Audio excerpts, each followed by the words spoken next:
திருச்சிற்றம்பலம். திருவாசகம் திருவம்மானை இரண்டாவது பாடல்.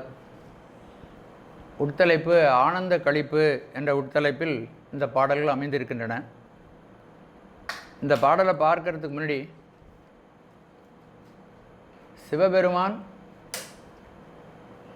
தான் இருக்கும் இடம் நாடி அடியார்கள் வரவேண்டும் என்று கருதாமல் மிக உயர்ந்த தனது இடத்திலிருந்து அடியார்களை நோக்கி வருகிறான் என்ற அரிய கருணையை முதல் பாடலிலேயே தெரிவித்தார். செங்கண் நெடுமாலும் சென்றிடந்தும் காண்பறிய பொங்கு மலர்பாதம் பூதலத்தே போந்தருளி. படைப்பு கடவுளாகிய பிரம்மாவும் காத்தற் கடவுளாகிய திருமாலும் அன்னப்பறவையாகவும் பன்றியாகவும் சென்றும் அவனுடைய திருவடியையும் காண முடியாத பெருமான் பூதலத்தே போந்தருளி அடியார்களை நாடி தானாகவே மண்ணுலகத்திற்கு வந்து நாம் கேட்காமலே நம்முடைய பிறவி துன்பங்களை எல்லாம் நீக்கி நாம் எந்த தரத்தில் இருந்தாலும் அதையெல்லாம் பொருட்படுத்தாமல் நம்மை அழைத்து, நாம் கேட்காமலேயே நாம் அழைத்து நமது துன்பங்களையெல்லாம் நீக்கி மாறாத பேரின்ப வாழ்வில் திளைக்க வைத்த அவனுடைய அழகிய கருணை நினைத்து அம்மானை பாடுவோம் என்று முதல் பாடலிலே சொன்னார். அதுபோலவே இந்த பாடலிலும்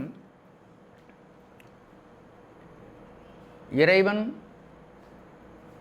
யான் எனது என்று பற்றுடன் இருப்பவர்களுக்கு அவன் காண்பதற்கு அரியவன். அப்படிப்பட்ட பெருமான் அடியாருடைய அன்பு கருதி அவருடைய உள்ளத்தில் புகுந்து அவர்களுக்கு மாறாத பேரின்பத்தை வழங்குகின்றான். அப்படிப்பட்ட எளியவனாக அவன் விளங்குகிறான் அப்படிங்கிறத இந்த பாடலில் இரண்டாம் பாடலிலும் அதையே சொல்லுகிறார். இந்த பாடல் முழுதும் அவனுடைய எளிவந்த கருணையை நமக்கு தெரிவிக்கிறது.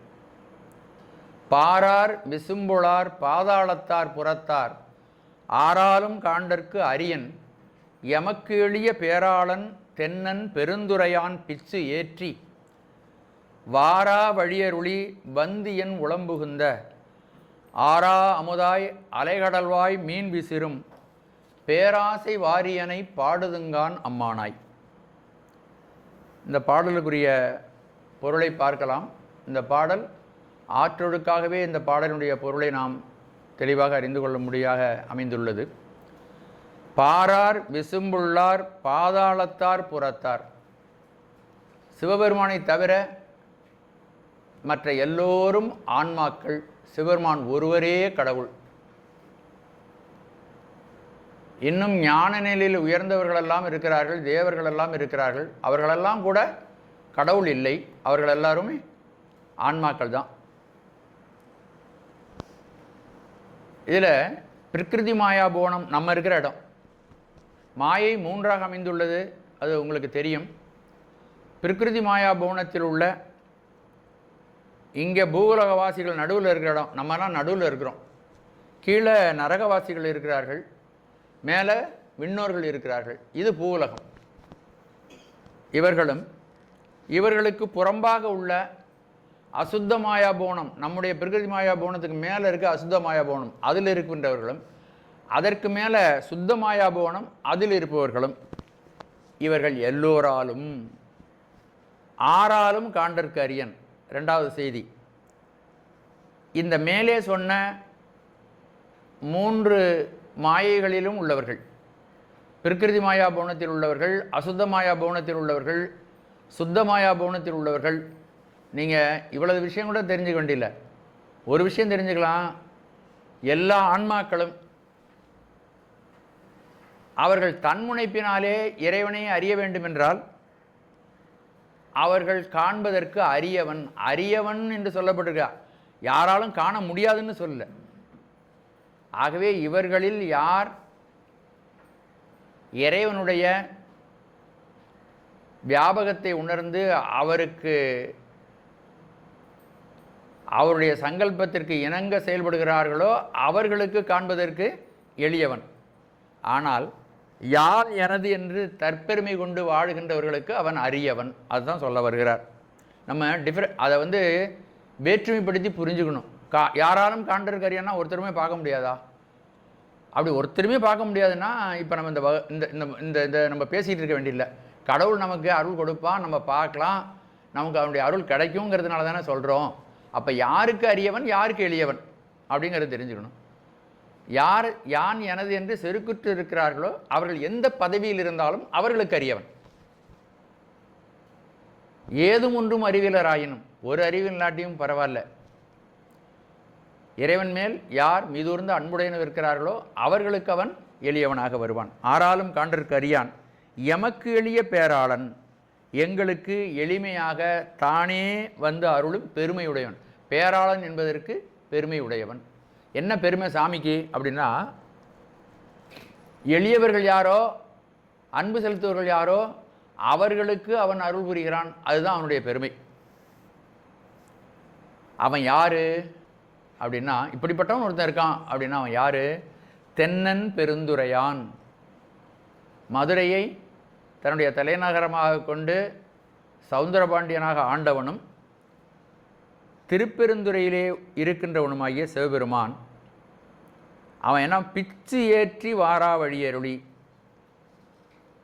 நாமே ஒரு ஆன்மா தானாகவே இறைவனை நினைத்து கொண்டு இல்லைன்னா அவன் தன்னுடைய கருணையினால் என்ன செய்வான்? இந்த ஆன்மா அவனுக்கு பிடிச்சிருக்கிற ஆன்மாவை தன்னை பற்றியே நினைக்க வச்சுருவான் அவனே, சிவபெருமானே. பித்து ஏற்றி தன்பால் ஞான பித்து உண்டாக்கி மீண்டும் பிறவிக்கு வாரா வழியருளி. அப்போ யார் ஓயாமல் நினச்சிட்டு இருக்கிறாங்களோ அவர்களுக்கு ஒரு துன்பமும் இல்லாமல் துன்பப்படுகின்ற பிறவி வராது. அது எல்லாம் யார் தர்றான்னா நம்முடைய முயற்சினால் கிடைக்கல, சிவபெருமானே தன்னுடைய கருணையினாலே நமக்கு அந்த அற்புதமான நல்ல வாய்ப்பை, நல்ல வாழ்க்கையை நமக்கு தருகிறான். வந்து என் உளம்புகுந்து ஆறாமுதாய் வலிய வந்து என் நெஞ்சுள் புகுந்து. எவ்வளவுதான் அனுபவித்தாலும் போதும் அப்படின்னு இல்லாமல் அனுபவிக்க அதில் மேலும் ஆசை தரக்கூடிய அமுதமாக சிவபெருமான் விளங்குகிறான். வந்து என் உளம்புகுந்து ஆறாமுதாய். நம்முடைய உள்ளத்துக்குள்ளே அவன் புகுந்துட்டான்னா, நம்ம சாதாரணமாக இயற்கையில் எந்த பொருளை நம்ம துய்த்தாலும் அந்த பொருளே நமக்கு தெவிட்டு வந்து விடுகிறது, தெவிட்டி போகுது. ஆனால் சிவபெருமானுடைய ஆனந்தத்தை அனுபவித்தால் அதில் எந்த விதமான தெவிட்டலும் நமக்கு இருக்காது. அவன் யார் அப்படின்னா, அவன் எளியவனாக வந்தான். ஒரு லீலை சிவபெருமான். அலைகடல்வாய் மீன் விசிறும், அலைகள் வீசுகின்ற கடலிலே மீன் பிடிக்க வலை வீசியவன். சாமி ஒரு தடவை மதுரைக்கு பக்கத்தில் இருக்க கடற்கரையில் மீன் பிடிக்காக மீனவனாக வந்தான். அப்படிப்பட்ட பேராசை வாரியனை பாடுதுங்கான். அவனுக்கு ஒரு சொத்து இருக்குது. சிவபெருமானுக்கு இந்த பிரபஞ்சமே அவனுடைய உடைமை தானே, அவன் தானே படைத்தான். ஆனால் அதெல்லாம் பெருசாக நினைக்க மாட்டானா. இந்த அன்பர்கள் அவனுக்கு அன்பு செலுத்துகிறாங்க இல்லையா, அதையே தனது உடைமையாக உடையவன் பேராசை வாரியன். அன்பர்கள் செலுத்துகின்ற அன்பு கடலையே தனக்கு உடைமையாக உடைய அந்த சிவபெருமானுடைய கருணையை நினைத்து அம்மானை பாட்டை பாடுவோமாக அப்படிங்கிறது என்னுடைய கருத்து. இப்போ என்னுடைய சிந்தனையை பார்க்கலாம். பாரார் விசும்புள்ளார் பாதாளத்தார் புறத்தார். பார்னா அந்த பூமி. நம்ம சாதாரணமாக பாராளுமன்றம்னு சொல்கிறோம்ல, இந்த உலகத்தை இந்த இந்தியாவை பூரா ஆடக்கூடிய இடம் பாராளுமன்றம். பார்னா பூமி, அதுக்கு பொருள் பூமி தான். இந்த பூ உலகம் நம்முடைய பூமண்டலத்தில் நடுவில் இருக்கிறது. மேலே விண்ணுலகம் இருக்கிறது, அதில் தேவர்கள் வசிக்கிறார்கள். கீழே நரகலோகம் இருக்கிறது, கீழுலகம். இதில் வசிக்கின்றவர்கள் நான் முதலே சொன்னது போல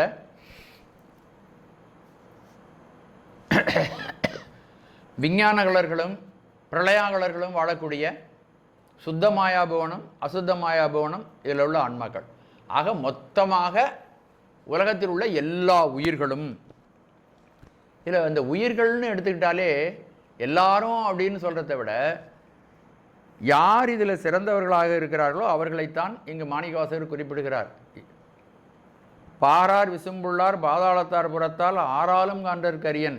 சரி, இந்த பூவுலகத்திலேயே மிகச்சிறந்த தவ நெறியாளர்கள் முனிவர்கள் எல்லாம் இருக்கிறார்கள். விண்ணுலகவாசிகளில் மிகச்சிறந்தவர்களாக திருமால் பிரம்மா இருக்கிறார். கீழுலகவாசிகளிலே முக்கியமானவர் இருக்கிறார்கள். அசுத்தமாயா சுத்தமாயா பூணத்திலும் இருக்கிறார்கள். இவர்கள் எல்லோரும் யார் தன் முனைப்போடு இருக்கிறார்களோ அவர்களுக்கு காண்பதற்கு அரியவன்.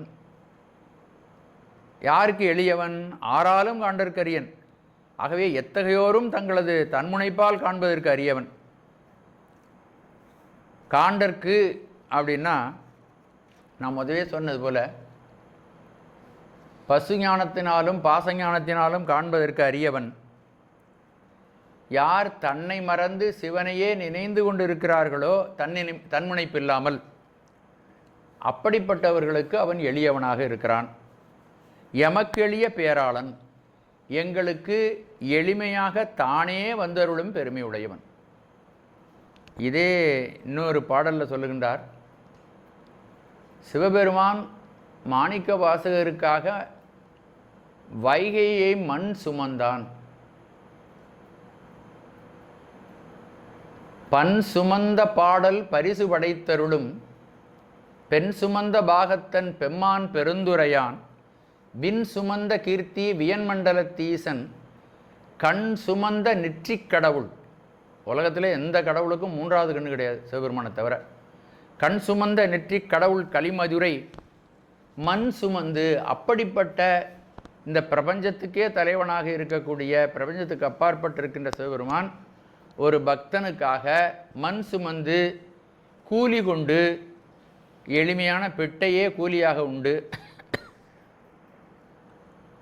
அதற்கு அந்த மன்னன் கொடுத்த அடியையும் உடம்புல வாங்கி புண்ணாக்கிட்டு கூலி கொண்டு அக்கோவால் மொத்துண்டு அதனாலே புன் சுமந்த பொன்மேனி பாடுதுங்கான் அம்மானாய். ஆகவே அவன் பெண் சுமந்த பாகத்தன் விண் சுமந்த கீர்த்தி வியன் மண்டலத்து ஈசன், இந்த பிரபஞ்சம் அனைத்துக்கும் அப்பாற்பட்டு இருக்கின்ற அந்த பரம்பொருள் ஒரு பக்தனுக்காக இறங்கி வந்து மதுரை மண் சுமந்து மன்னனால் குற்றவாளி என தீர்மானிக்கப்பட்டு அவனால் அடிக்கப்பட்டு உடம்பிலே புண் சுமந்து கொண்டிருக்கின்றான். அப்படிப்பட்ட அந்த கடவுளை அம்மானை பாட்டால் பாடுவோம் என்று இன்னொரு பாடலில் பின்னாடி வரும். அந்த பாட்டு நம்ம சொல்லலாம். ஆகவே எமக்கெளிய பேராளன் சொல்லும் பொழுது நம்முடைய பெரிய புராணத்தில் அடியவர்களுக்கு அவன் எவ்வளவு எளிமையாக வந்திருக்கிறான் அப்படிங்கிறத பல இடங்கள்லையும் நம்ம பார்க்கலாம். பிட்டுக்கு மண் சுமந்தான். அதோடு கூட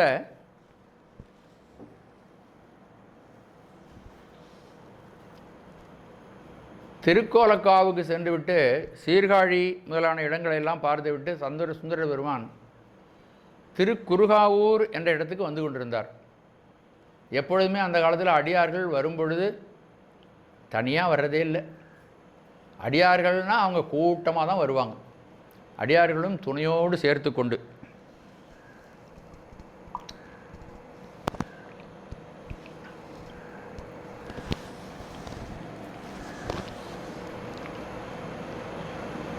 அந்த அடியார்களோடு அவர் திருக்குறுகாவூர் வந்து கொண்டிருக்கிறார். நல்ல வெயில், பரிசனங்களெல்லாம் வருகிறார்கள். சமையல்காரர்கள்லாம் அவரோட வர்றாங்க. சமைக்கிறது இடம் இல்லை. பசியாக வந்தோடனே சாமிக்கு பொறுக்கலை. அந்த திருக்கருகாவூர் வரும் வழியிலேயே அவர் ஒரு பந்தல் அமைத்து கொண்டார். சாமி நினச்சாலே சங்கல்ப மாத்திரத்தில் எல்லாம் வந்துடும் இல்லையா? பந்தல் அமைத்து கொண்டார். நிறையா அண்டாவாக சிருஷ்டி பண்ணார். எல்லாத்துலேயும் விதவிதமான ருசி மிகுந்த காய்கறிகள், உணவுகள் எல்லாம் அமைஞ்சிச்சு. நிறைய இடங்களில் தண்ணீர் அப்படியே நிறைய வைத்து கொண்டார். வெயிலுக்கு அமர்ந்து கொள்ள பந்தலும் போட்டு விட்டார். ஒரு நல்ல பலகையெல்லாம் உட்கார்றதுக்கு போட்டார்.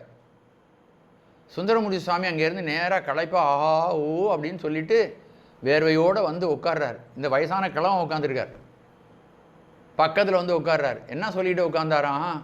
சிவாய நம சிவாய நம என பேசி அமர்ந்தார். அப்போ உட்காரும் பொழுது என்ன சொல்லிட்டு உட்காரணும்? என்ன சொல்லிட்டு உட்காரணும்? அதை சொல்லி கொடுக்குறார் சுந்தரர். நம்ம அப்படி செய்யணும்னு சொல்லி கொடுக்குறார். இந்த தண்ணியை இப்படி எடுத்து குடித்தோம்னா நம்ம என்ன நமக்கு மந்திரமோ அதை சொல்லிட்டு குடிக்கணும். உட்காந்தோம்னா, ஏன்னா எல்லா இடத்துலையும் குணபேதம் உண்டு பண்ணுகின்ற இடம்லாம் இருக்குது. அதனால் உட்காரும் பொழுது நம்ம மந்திரத்தை சொல்லிட்டு உட்காந்தோம்னா முன்னாடி இருக்கிற குற்றம் என்ன ஆகிடும்? அந்த இடத்த விட்டு நவுந்து போயிடும். தண்ணி குடித்தோம்னாலும் சாப்பிட்டோம்னாலும் அதை சொல்கிறார். சிவாய நம என பேசி அமர்ந்தார். என்னப்பா ரொம்ப களைப்பாக இருக்குது போல இருக்கப்பா, உன்னுடைய பரிசனங்களும் நீயும் எல்லாரும் வயிறார சாப்பிட்டு இந்த தண்ணியை குடிச்சிட்டு ஓய்வு எடுத்துங்க அப்படின்னு சொன்னார். சிவபெருமான் சொன்ன உடனே சொல்கிறதுக்கு முன்னாடியே உங்களுக்கு பசி தாங்க முடியல. எல்லாரும் நிறைய சாப்பிட்டாங்க, கொஞ்சம் கூடவே சாப்பிட்டாங்க, கூடவே தண்ணி குடித்தாங்க. எல்லாருக்கும் தூக்கம் வந்துட்டு எல்லாரும் தூக்கிட்டாங்க. எழுந்திரிச்சு பார்த்தா வயசானவரை காணும், சோறு போட்டவரை காணும். உடனே சுந்தரம சுவாமிகள், இத்தனை ஏமாற்றே அறிந்திலேன் எம்பெருமான், இவ்வளவு நடந்திருக்கே, இதுக்கு செஞ்சது நீங்கிறது எனக்கு தெரியாமல் போயிட்டு, நீ வந்திருக்கிறிய எதுக்க, உன்னை இன்னாருன்னு கண்டுபிடிக்காமல் விட்டுட்டேனே அப்படின்னு சொல்லி கவலைப்படுறார்.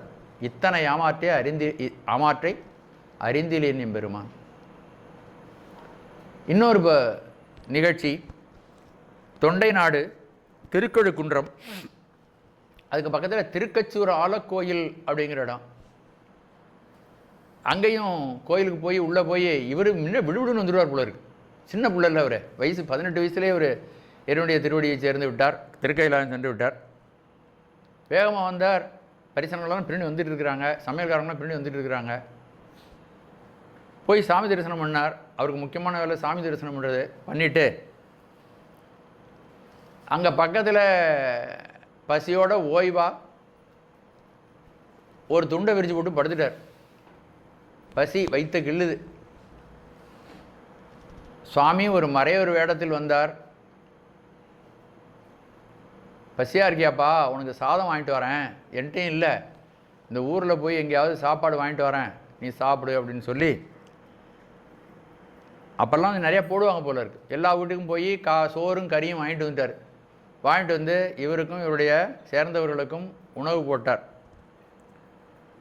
அப்படி வந்து கொடுத்து உணவு போட்டது பிறகு சாமி மறைஞ்சு போயிட்டார். அப்படி சொன்ன உடனே மறுபடியும் மனம் கசிந்து பாடுறார். இந்த பாட்டை நீங்கள் படிச்சிங்கன்னா தெரியும். எனக்காக நீ போய் பிச்சை எடுத்து வந்து போட்டியப்பா அப்படின்னு சொல்லி, முதுவாய் ஓரி கதற அப்படின்னு ஒரு பதிகம். முதுவாய் ஓரி கதற. எமக்கு எளிய பேராளன், எங்களுக்கு எளிமையாக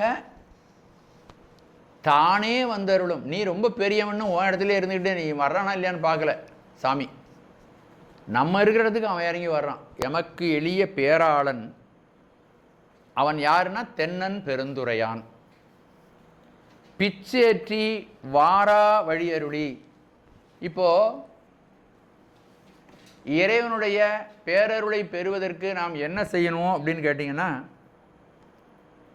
இறை சிந்தனையோடு நம்முடைய வாழ்க்கையை நடத்தணும். நமக்கு வினை காரணமாக எத்தனையோ வேலை நமக்கு கொடுத்துருக்கலாம். ஆனாலும் நாம் இறைவனை மனதில் வைத்து கொண்டு நமக்கு என்ன கடமை இருக்கோ அதை செஞ்சுக்கிட்டே நம்ம வாழ்க்கையை நகர்த்திட்டே போகணும். இதை பெரியவங்க என்ன சொல்கிறாங்க, தேவுமால் கொள்ளுதல். மால்னா மயக்கம், தேவுன்னா தெய்வத்தை நினைந்து கொண்டு. கிட்டத்தட்ட உலகத்தை பார்த்தா நம்மளை பார்த்து அவன் ஒரு மாதிரியான பையன், இங்கேயே கவனம் இருக்காது, ஏதோ நினச்சிட்டு இருப்பான் அவன் அப்படின்னு. தாய்மானவர் சொல்லுகிறார், பாலரோடு பேய்பித்தர் பான்மையென நிற்பதுவே சீலமிகு ஞானியரிடம் செய்கை பராபரமே. பாலரோடு பேய் பித்தர். பேய் என்ன பண்ணும், எதையாவது ஒன்றை பிடிச்சிக்கிட்டு அதையே பேசிக்கிட்டு இருக்கும், அதிலேயே கவனமாக இருக்கும்.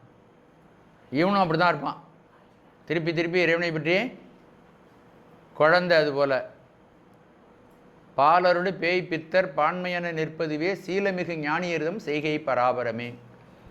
உலகத்தில் உள்ளவங்க இவங்களை கணிக்க தெரியாது. அவங்க உலகத்தில் உள்ளவங்க இவன் பைத்தியமாக இருக்கான் அப்படின்னு நினைப்பாங்க. ஆனால் அவர்கள் தன்னை மறைத்து கொண்டு உலகாயத சுகங்கள் தன்னை பற்றிவிடாதபடி பார்க்கிறவங்களுக்கு ஒன்றும் தெரியாதது போல இருப்பார்கள். ஆனால் உள்ளத்துக்குள்ளே மிகப்பெரிய காரியம் நடக்கும். அது என்னன்னா இறைவனை பற்றிய சிந்தனை. வெளியில் பார்த்தா தெரியாது.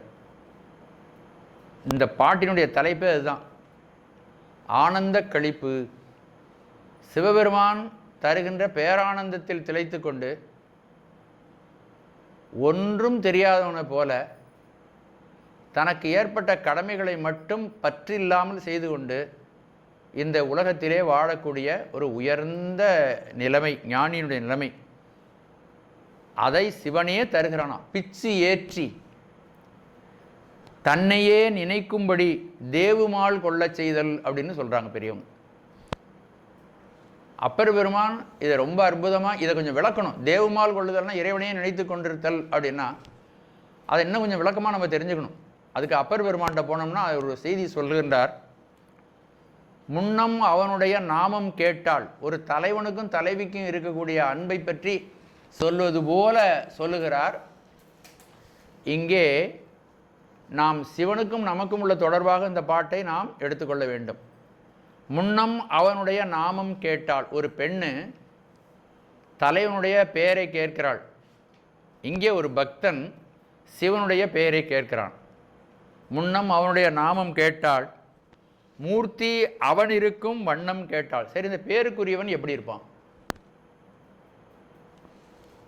தன்னுடைய திருவடியிலிருந்து தலை வரையணும் அவன் எப்படி இருப்பான்?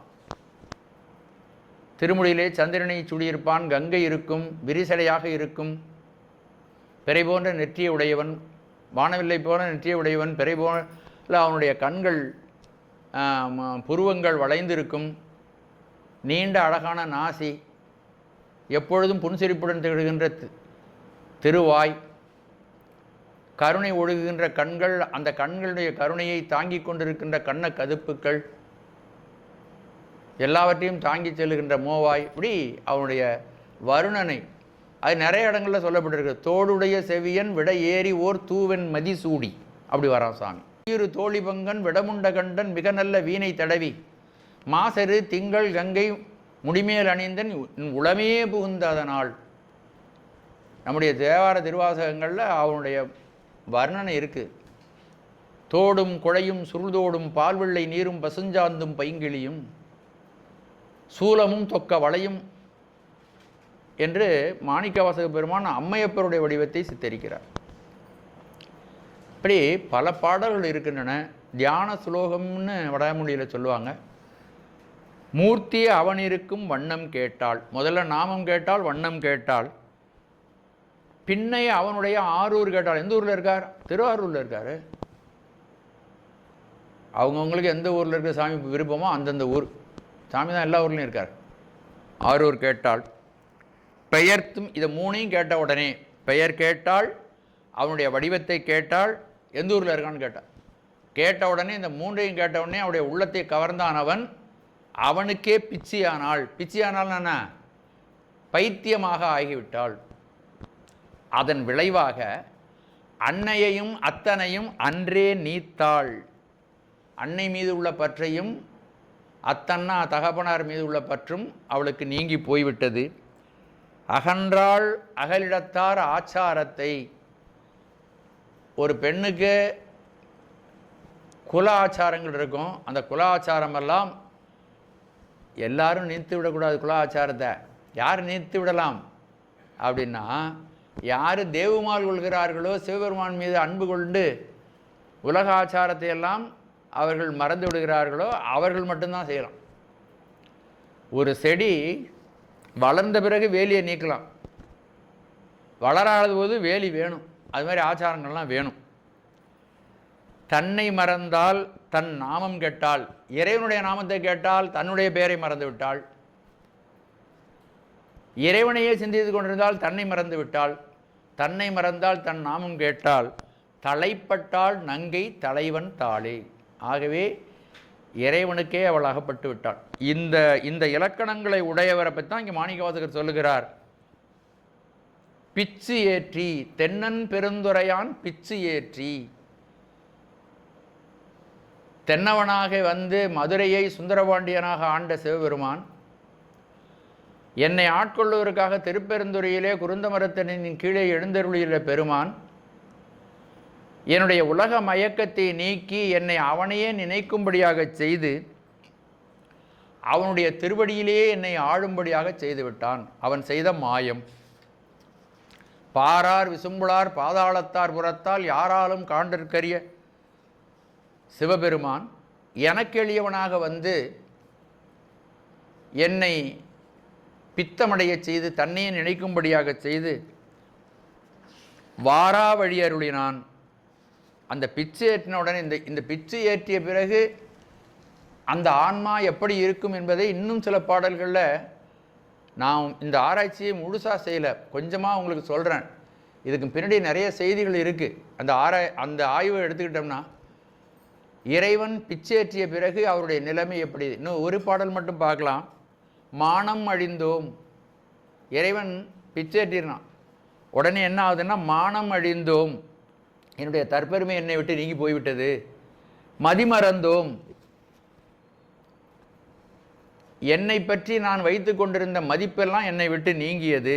மங்கை நல்லீர் வானம் தொழும் தென்னன் வார்கடலே நினைந்தடியோம். எதனால் ஏற்பட்டதுன்னா இந்த வானமெல்லாம் உலகமெல்லாம் பெரியவர்களெல்லாம் தொழக்கூடிய தென்னாட்டுக்கு அரசனும் திருப்பெருந்துறை நாயகனுமாகிய சிவபெருமானை நினைந்ததுனால வந்தது. அப்படிப்பட்ட ஆனந்த கூத்தன் அருள்வெறில் நாம் அவ்வனமே ஆனந்தமாகி நின்று ஆடாமோ தோணோக்கும். ஆக இறைவனுடைய சிந்தனையில் இந்த உலகத்தை பற்றிய கணிப்புகள் எல்லாம் என்னை விட்டு நீங்கின. இன்னும் சில பாடல்களில் மத்த மனத்தோடு மாலிவன் என்ன மனநினைவில் ஒத்தன ஒத்தன சொல்லிட ஊரூர் திரிந்து எவரும் தத்தம் மனத்தன பேச எஞ்ஞாண்டுகள் சாவதுவே. இறைவனுடைய நினைப்பில் அவர் ரோட்டில் போயிட்டு இருக்கார், இவரே புலம்பிட்டு போகிறார். கடவுளே வந்தியே, மறுபடியும் திடீர்னு காணா போயிட்டியே, உன்னை எப்போ பார்ப்பனோ அப்படின்னு. ஏன்னா மந்திரியாக இருந்தார் அந்த ஆள், அவ்வளோ பெரிய அலங்காரமான ஆடைகளெல்லாம் கொடுத்துருந்தார். இன்றைக்கி ரோட்டில் ஏதோ புலம்பி, இவர் என்ன புலம்புறாருன்னு அவனுக்கு தெரியல. அதனால் என்ன சொன்னான் ஊரில் இருக்கிறவங்களாம், மற்ற மனத்தோடு மாலிவன் என்ன மனநிலைவில் ஒத்தனை ஒத்தனை ஊர் சொல்லிடு. ஊரில் உள்ளவங்களாம் அவங்கவுங்க மனசில் இவனை பற்றி என்ன தோணுதோ அதெல்லாம் சொல்லிட்டாங்களாம். எங்கு பிச்சு ஏற்றி அந்த பைத்தியம் பிடிக்க வைத்ததுனால இந்த மாதிரி நிலைமையெல்லாம் ஏற்பட்டது. அவர் இன்னும் சில இடங்களில் உன் கோயில் வாயிலில் பிச்சனாக்கினாய், அந்த பித்துங்கிற வார்த்தையை எந்தெந்த இடத்துலலாம் அவர் சொல்லியிருக்காருன்னு பார்த்தோம்னா அதுவே ஒரு பெரிய ஆய்வு. அப்போ இறைவனுடைய நினைவிலே அவர் முழுதுமாக மாய்ந்து எங்கெழிலின் ஞாயிறு எமக்கேலோரம்பாவாயின்னு ஒரு இடத்துல சொல்கிறார். சூரியன் கிழக்க உதிக்காமல் வடக்க உதிச்சுட்டுன்னு வச்சுக்கோங்க, நம்ம சும்மா இருப்போமா? என்ன அந்த சூரியன் எங்கேயோ உதிச்சுட்டு காலம் சரியா இல்லை அப்படின்னு நம்ம புலம்ப ஆரம்பிச்சு எல்லா சேனல்லையும் போட்டு உலகமே அதை பற்றி சிந்திக்க வச்சு 100 நாளைக்கு அதை பற்றி பட்டிமன்றம் நடத்திட்டு இருப்போம். இவர் என்ன சொல்கிறாரு, வடக்க உதிச்சா எனக்கு என்ன, எங்கெழிலின் ஞாயிறு எமக்கேலோ ரொம்பாவாய், என் கை உன் பணியை செய்யணும், உனக்கே நான் ஆட்படணும், அதை தவிர உலகத்தில் என்ன நடந்தாலும் எனக்கு அதை பற்றி கவலை இல்லை. ஆகவே இந்த தென்னன் பெருமுதுரையான் என்ன காரியம் செய்தான்னா ஆட்கொண்டு அருளி இந்த உயிரை ஆனந்த ஸ்வரூபமாக மாற்றி முற்றிலும் இறைவன் நினைப்பாக செய்து அவனுடைய துன்பத்தை நீக்கினான், பிறவி துன்பத்தை நீக்கினான். வந்து என் உளம்புகுந்த ஆறாமுதாய், வந்து அந்த வார்த்தையை நல்லா கவனிக்கணும். நான் கூப்பிடல, நீயாகவே வந்து அப்படின்னு பொருள். வந்து என் உளம்புகுந்து, வலிய நீயே வந்தாய், புறத்திலே வந்தாய், குருந்த மரத்தடியிலே குருநாதனாக எழுந்தருளி வந்தாய். வந்த நீ மரத்தடியிலே இருந்து எனக்கு ஆசீர்வாதமோ அல்லது தீட்சியோ அருளினது மட்டுமல்ல, உபதேசம் பண்ணினது மட்டுமல்ல, அங்கிருந்த நீ புறப்பட்டு எனது உள்ளத்துக்குள்ளும் வந்தாய். நான் ரொம்ப அறியாமை மிகுந்தவன், யான் எனது என்ற பற்று இன்னும் உறுதியாக போகவில்லை. ஆனால் உன் கருணை காரணமாக நான் இருக்கின்ற இடத்திற்கு தேடி வந்து அறைகூவி ஆட்கொண்டருளி எனது உள்ளத்துக்குள்ளும் புகுந்து, அந்த உள்ளத்துக்குள் புகுந்ததோடு மட்டுமல்லாமல் இறைவனை நினைத்தால் என்ன இனிமை ஏற்படுமோ அந்த இனிமையையும் எனக்கு தந்தாய். ஆறா அமுதாய். ஆறா அமுதுன்னா தெவிட்டாத அமுதம். உலகத்தில் இருக்கிற எந்த பொருளை நம்ம அனுபவித்தாலும், எந்த புலன்களால் எந்த பொருளை அனுபவித்தாலும் அது திகட்டி போகும். திகட்டி போகிறதான். உலகத்தில் இருக்கிற எந்த பொருளும் திகட்டாதுன்னு கிடையாது. முதல்ல சாப்பிடும் பொழுது ரொம்ப ருசியாக இருக்கும் எந்த உணவும். அதே அளவுக்கு மிகுதியாக சாப்பிட்டா அது திகட்டிடும், வேண்டான்னு சொல்லும். ஆனால் இறைவன் தருகின்ற ஆனந்தம் என்றும் புதிது புதிதாய் வளர்ந்து கொண்டே இருக்குமா. அதில் ஆசை, இது வேண்டாம் அவ்வளோதான், நிறைய சாப்பிட்டோமே போதும் அப்படிங்கிறது மாதிரி இல்லாமல் அது உயிருக்கும் நன்மை பயக்குமாம். அப்படிப்பட்ட ஆனந்தத்தை, அதனால தான் ஆறா அமுது.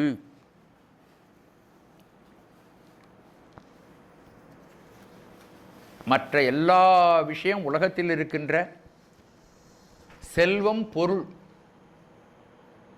உலகத்தில் செல்வமும் பொருளும் அதனால் அடைகின்ற இன்பங்களும், அது தருகின்ற இன்பங்களும் கூட ஒரு காலத்தில் மறைஞ்சு போயிடும். இறைவன் தருகின்ற பேரானந்தம் நம்மை விட்டு மறையாது. அப்படிப்பட்ட ஆனந்தத்தை தந்தவன் ஒரு அற்புத லீலையை செய்தான் அப்படின்னு அவர் சிந்திக்கும் பொழுதே அவருக்கு தோன்றுகிறது. அவன் எளிமையாக வந்தான், இந்த மண்ணுலகத்திற்கு வந்தான். அவர் திரும்ப திரும்ப அவரை ரொம்ப நெகிழ்வித்தது என்னன்னா, கடவுளுடைய உயர்ந்த மகிமைகள், அவன் எவ்வளவு பெரியவன், இந்த பிரபஞ்சத்துக்கு அப்பாற்பட்ட நிலையில் இருக்கக்கூடியவன், ஒரு தேவையும் இல்லாதவன். அவன் இந்த உலகத்துக்கு இறங்கி வந்து திருக்கோயில் கொள்ள வேண்டும் என்ற அவசியமும் இல்லை, குருநாதனாக வர வேண்டிய அவசியமும் இல்லை. ஆனால் எனக்காக அவன் இறங்கி வந்திருக்கின்றான். அவன் ஒரு லீலை செய்தான் அடியார்களுக்கு அருள் புரிவதற்காக. அந்த லீலையை சொல்லுகிறார் இங்க. அலை கடல்வாய் மீன் விசிறும், அலைகின்ற கடலின்கண் மீன் பிடிக்க வலை வீசியவன். இது திருவிளையாடலில் ஒன்று.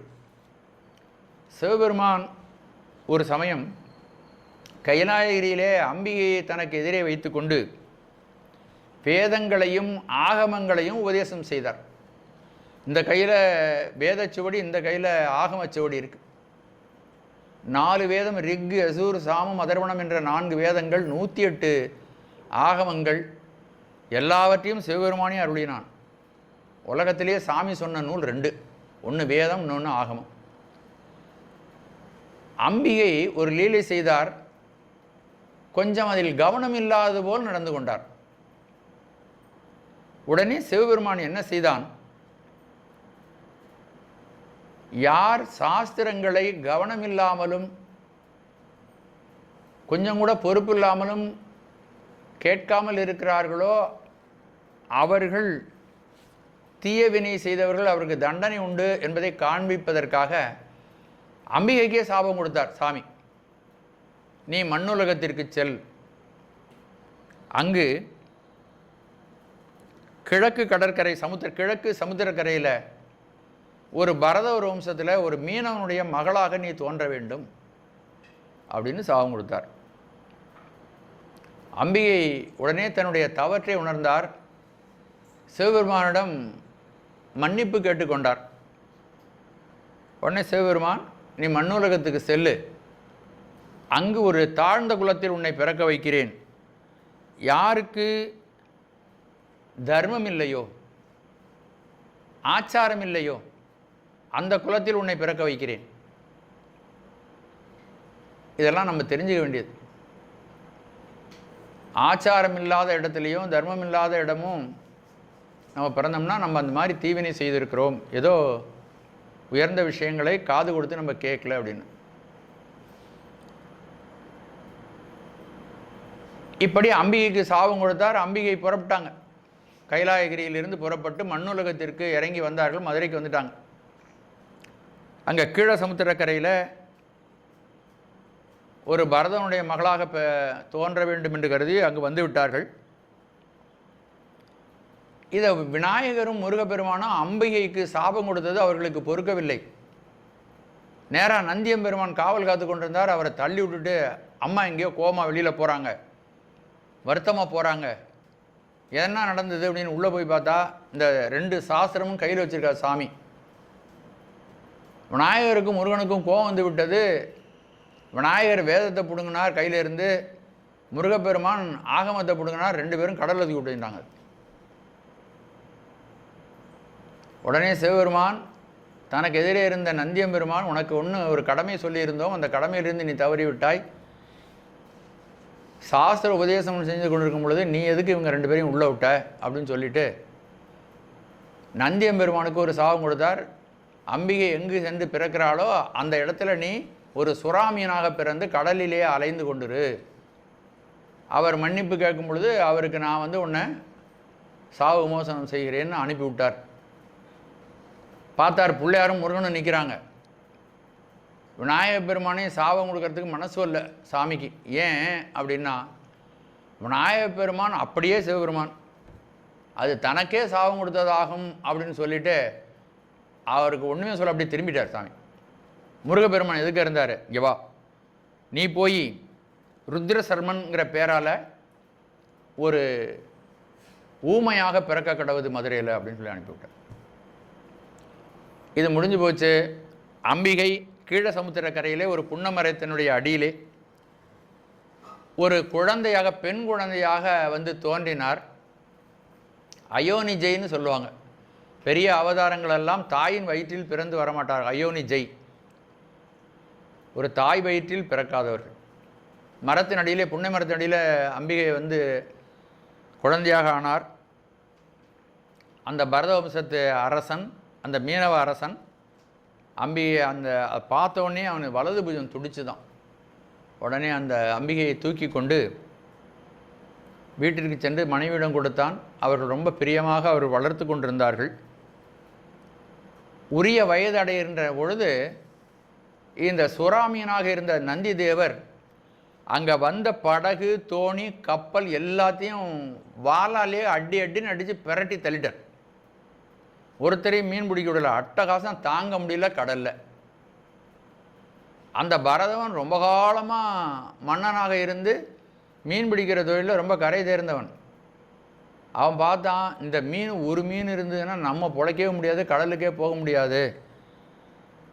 ஆகவே இந்த மீனை யார் கொன்று பிடித்து வருகிறார்களோ அவர்களுக்கு என்னுடைய மகளை தருகிறேன் அப்படின்னு அவன் தண்டரா போட்டான். ஒரு புறா அறிவித்து விட்டான். சில காலம் கழித்தது. சிவபெருமானே ஒரு மீனவனாக வந்தார். நீங்கள் திருப்பாண்டி பதிகம் படிக்கணும், கண்ணீர் விட்டு அழ ஆரம்பிச்சிருவீங்க. திருப்பாண்டி பதிகம் நம்ம மாணிக்கவாசகர் பாடியிருக்கார். எப்படி சிவபெருமான் மீன் வலை வீசினான், அதோட வலை வீசின படலம்னு பரஞ்சோதி முனிவர் திருவிளையாடல் புராணத்தில் அற்புதமான வரலாறு, மீனவனாக எப்படி சாமி வந்தான் அப்படின்னு சொல்கிறார். அதிலிருந்து தான் அவங்களுக்கு சுருக்கமாக சொல்கிறேன், விரிவாக சொல்லாமல். அந்த மீன் வலை வீசிய விண்களி கூர்வதோர் வேதகம் வெளிப்படும் ஆகாதே, மீன்வலை வீசிய காணவன் வெளிப்படும் ஆயிடிலே. அவருக்கு அது ரொம்ப உள்ளம் கவருது. மீனவனாக சாமி செய்த அந்த லீலைகள். அதனால் திருவாசகத்திலே பல இடங்களில் அது சொல்கிறார். திருப்பாண்டி பதிகத்தில் மீனவனாக வந்த செய்தி இல்லை, அவன் குதிரை ஏறி தனக்காக வந்த செய்தி அதில் இருக்குது. எப்படி சிவபெருமான் தனக்காக வந்தான், அவன் அலைகடல்வாய் மீன் வீசிரும், அதே போல் குதிரை ஏறி வந்தான்.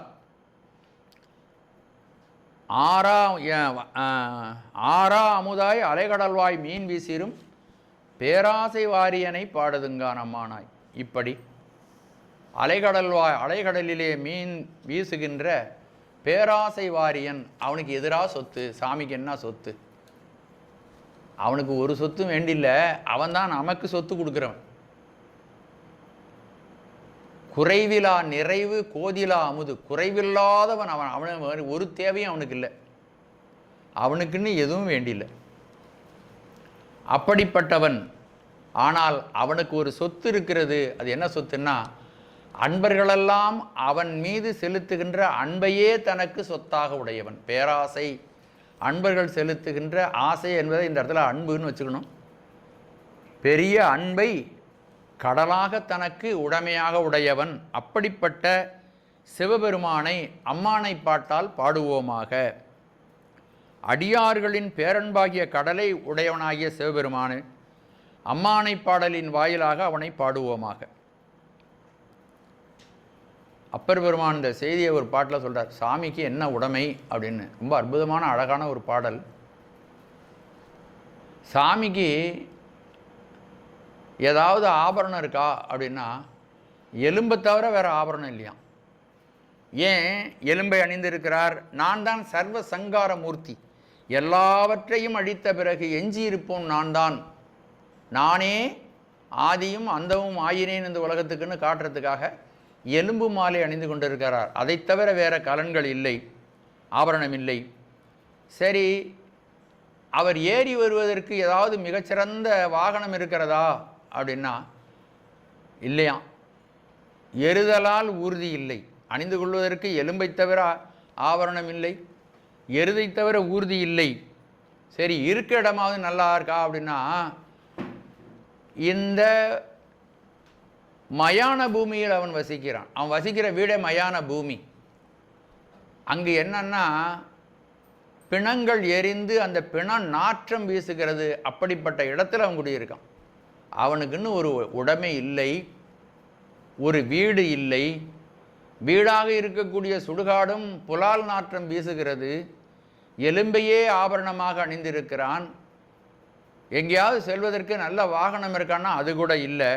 ஆனால் அவன் ஒரு பெரிய பொக்கிஷம் வைத்திருக்கின்றான். துன்பிலா தொண்டர் கூடி இறைவனையே நினைத்து எந்நாளும் துன்பமில்லை இன்பமே என்று நினைக்கக்கூடிய அடியார்களெல்லாம் கூடி தொழுது, அவர்களெல்லாம் இறைவனை நோக்கி வழிபாடு செய்கிறார்கள்.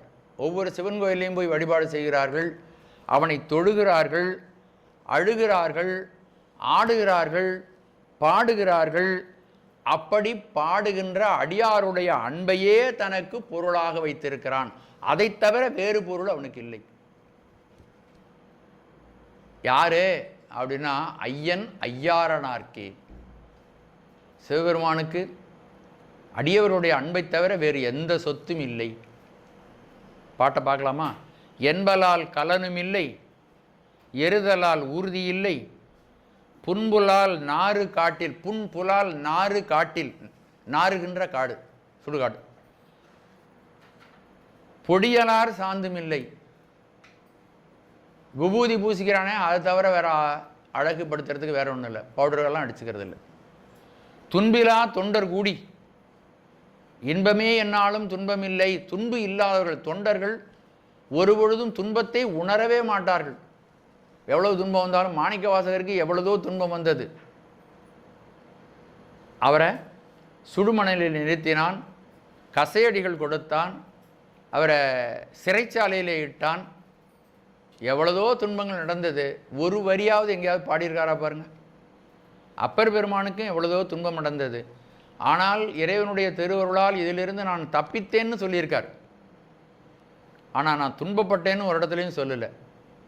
7 நாள் அந்த காலவாயில் இருந்த பொழுதும் மாசில் வீணையும் மாலை மதியமும் வீசுதென்றலும் வீங்கிள வேணிலும் போன்றதே ஈசன் எந்தை இணையடி நிழல் என்று சொன்னாரே தவிர தான் துன்பப்பட்டேன் அப்படின்னு ஒரு பொழுதும் அவர்கள் சொல்லவில்லை. ஆகவே துன்பிலா தொண்டர் கூடி தொழுது அழுது ஆடிப்பாடும் அன்பலார் பொருளும் இல்லை ஐயன் ஐயாரனார்க்கே. ஆக சாமிக்கு சொத்து எது? நாம் அவன் மீது வைக்கின்ற அன்பு. பேராசை வாரியனை பாடுதுங்கான். இப்படி அன்பர்களையே தனக்கு சொத்தாக கொண்டிருக்கின்ற, அன்பர்களது அன்பையே தனது பெரிய சொத்தாக கடலாக கொண்டிருக்கின்ற சிவபெருமானை அம்மானை பாடல்களால் பாடுவோமாக அப்படின்னு இந்த பாடல் நிறைவு பெறுகிறது. இதில் ஆனந்த களிப்பு சொல்லப்படுகிறது. யாராலும் காண்டற்கரிய சிவபெருமான் பாரார் விசும்புளார் பாதாளத்தார் புறத்தார் யாராலும் காண்டற்கரிய சிவபெருமான்.